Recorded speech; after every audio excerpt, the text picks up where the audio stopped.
While honeymooning in Maine, my wife and I stopped at the picturesque town of Boothbay on a particularly dreary and rainy day. Since our planned picnic was out of the question, we sought shelter in a dilapidated little antique store near the harbor.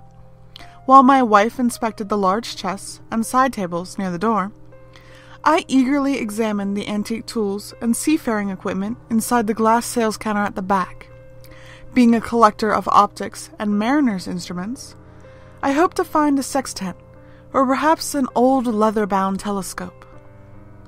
A particularly interesting piece caught my eye. It appeared to be a heavy brass flashlight bearing a worn brown patina, but remarkably modern in design. I asked the shopkeeper, but he could only tell me it was found in the same old sailor's chest as several of the compasses, and the sextant also on display. He inquired as to whether I would like to purchase it for $5, or perhaps have it for free. It's worthless to me. Nobody wants it. But when I remarked about the price, he sighed wearily, and then reached into the cabinet and retrieved it for me. Here, see for yourself, feller. The craftsmanship was wonderful, quite durable, and apparently handmade, perhaps somewhere in Europe. Worn lettering indicated that it might be German or perhaps Austrian in origin. I twisted the bulb housing, and a weak red beam swept out. Poking it into a dark corner of the shop, I was greeted with fantastic monotone swirls, moving and entwining with each other like a pit of eels.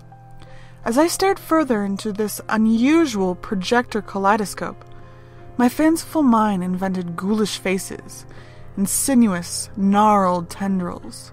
Shutting off the device, I turned excitedly to the shopkeeper. "Fantastic!" I said. "It must have an oil filter of sorts in front of the lens. I have 2 Victorian kaleidoscopes, but none that are illuminated like this." "You don't get it, do you? Nobody gets it. They all come back and return it after a while." The shopkeeper leaned on the counter, and I could see that he was breathing heavily and perspiring. "They all think it's some sort of trick, till they start seeing it when the lights are off. That ain't no projection, mister. That damned thing, that light, it ain't making up those creatures. It's just letting your eyes see what's already there."